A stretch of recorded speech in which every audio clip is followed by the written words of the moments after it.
សួរអ៊ំ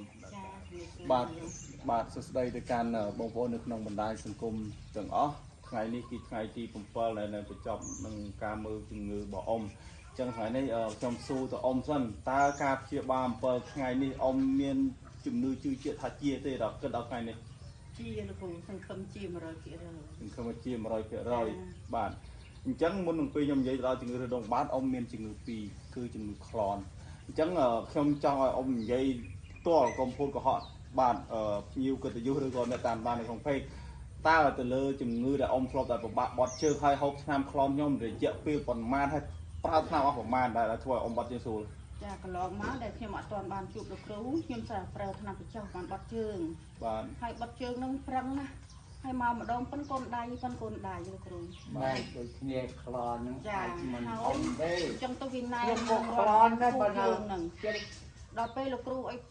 ផឹកថ្នាំហ្នឹងបានមកកសៀវផងមកលើកដំបូងមកកែវ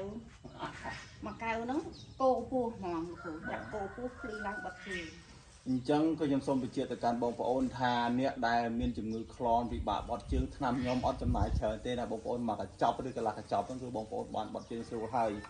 អញ្ចឹងចំណុចមួយទៀតតើអ៊ំមានអ្វីផ្ដាំផ្ញើទៅដល់បងប្អូនអ្នកជំងឺដែលគិតថាចង់មកព្យាបាលផ្ទះលោកគ្រូតើអ៊ំមុនពេលដែលមកដល់ព្យាបាលមានអារម្មណ៍យ៉ាងម៉េចដែរថាគិតថាពិបាកយ៉ាងម៉េចទេមកព្យាបាលដល់ផ្ទះគ្រូផ្ទាល់ហ្នឹងមានអារម្មណ៍ថាពិបាកអារម្មណ៍ផ្ទាល់របស់ខ្ញុំពេលដែលខ្ញុំជិះឡានមកផ្ទះលោកគ្រូខ្ញុំមានអារម្មណ៍ថាចេះតែគិតព្រួយបារម្ភថាដឹងថាគ្រួសារលោកគ្រូនឹងដឹងថាយ៉ាងណាយ៉ាងណីយកចិត្តទុកដាក់ឬមួយមិនទេ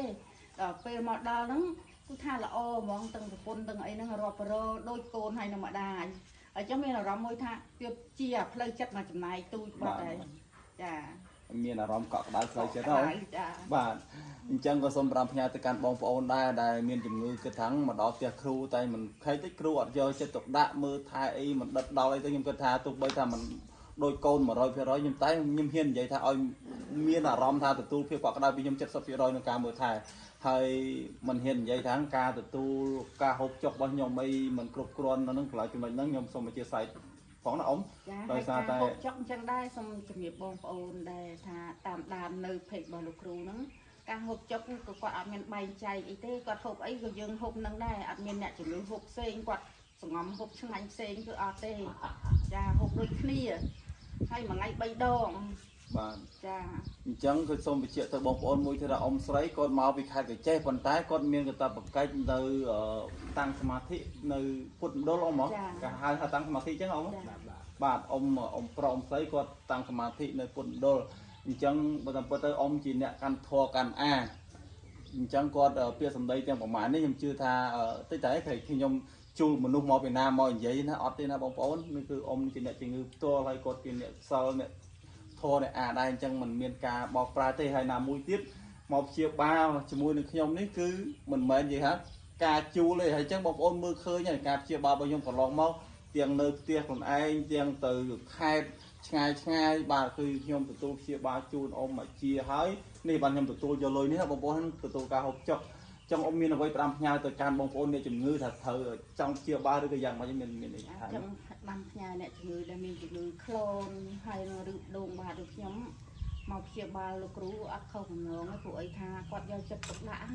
គាត់អត់មានពង្រឹងកតើនិយាយដូចយើងតាមអនឡាញនិយាយមែនគេនិយាយហោហាយតប៉ែលើប៉ុន្តែដល់ពេលយើងទិញថ្នាំគេលែងសួរនាំយើងដល់ពេលគាត់អត់ទេសួរព្រឹកសួរល្ងាចយ៉ាងម៉េចហើយអ៊ំជំងឺយ៉ាងម៉េច